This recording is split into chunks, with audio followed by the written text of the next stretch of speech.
Sorry, I had a phone call, so I kind of, paused the video that I was just taking. So hopefully, things kind of move along with my son's case soon.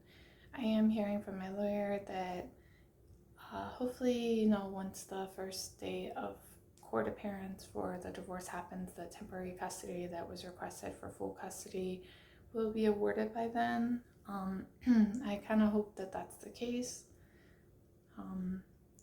It's just kind of really hard with the court processes here, where the police move at a certain pace and the court moves at a certain pace.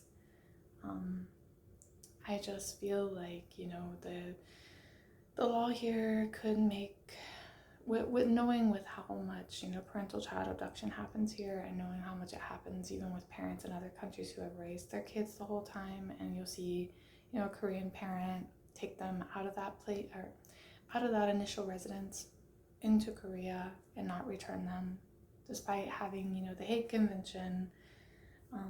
It's just very disheartening that Korea's not put in place, proper laws or proper ways to get a warrant to go and pick up those children. I really think that, I love it here, but I do think that that should be something that they focus more on and try to get corrected within the law system. I don't know. I just feel like if you're going to sign something and you're going to be a part of something so big, the first step would be, one, to take care of it within your country, that you're abiding by the same aspects and your common, law within your country, to be able to thus, go and be able to do so when these things play out internationally. So I do think it's something that should be fixed. These are children involved. It's not marital property. It's not property. It's not, this vastly long-term affects children. Even if the cases of such go on just for, a month or two, that's it holds a lot of weight, even for a little child, bonding time. And even I've had family members state, like, that's going to have very vast effects on the baby the older he gets, missing out on that special bonding time, missing out on developmental stages. Oh, I'm losing my words today. So yeah, I'm just hoping this all plays out right. I'm hoping that, the family court, as well as, law enforcement, works on these cases properly. I keep seeing over and over again these posts on, online, of the Korean government trying to come up with ways to want women to have children, wanting couples to get married. I think a lot of that can be fixed is not only just economically, it's letting people know that you have their back if they do decide to take those steps. Because it looks, from my point of view, that, you're wanting people to want to settle down and have children, but you don't have proper laws in place for them to feel as if they can protect and properly secure a future for those children.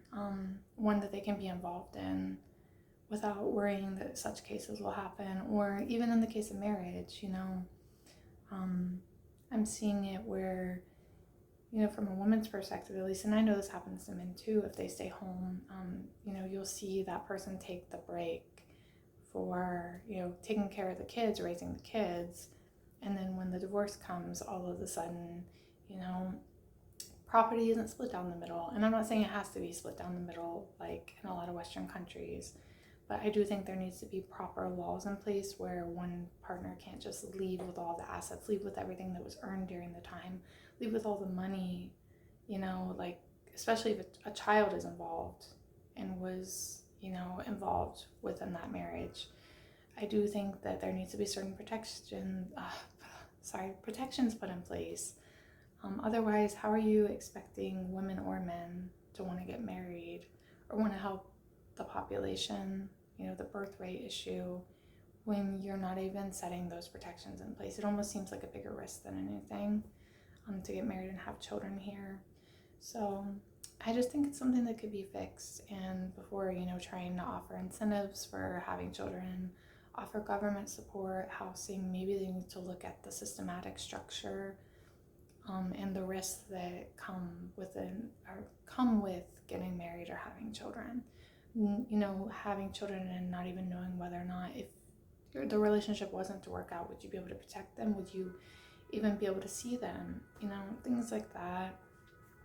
Again, the whole marriage, property division and such, no protections within that. I don't know how prenup laws work here, but I'm sure most couples don't go into the marriage requesting one, so there at least needs to be like a base, level of such. Sorry, it's a moment. But yeah, not only that, I do notice that a lot of these campaigns, or not campaigns per se,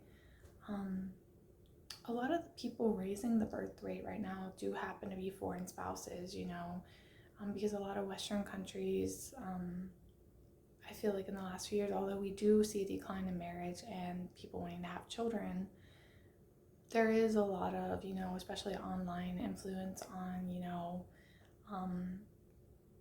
I don't know, parent vloggers, people having children, people showing like the truths and the happiness of having children. A lot of people, in their 20s have started to have children again, late 20s, early 30s, and wanting to have families again. That culture has really come back in the last couple of years,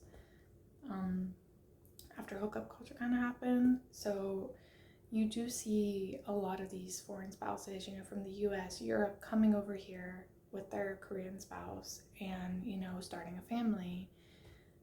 Because some of which is not really that possible back home. No one can afford a mortgage, no one can afford daycare.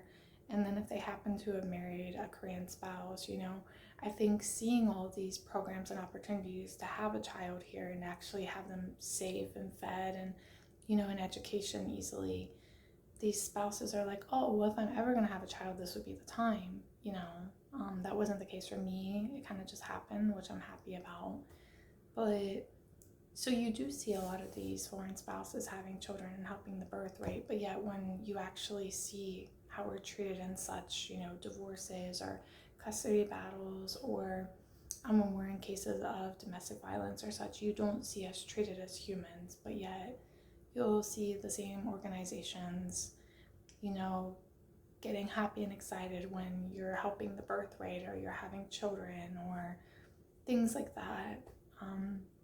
So it's just very sad to see the bias there and the prejudice on one case, and then you see them happy about it on another. So yeah, I just wish that, whenever there's family violence,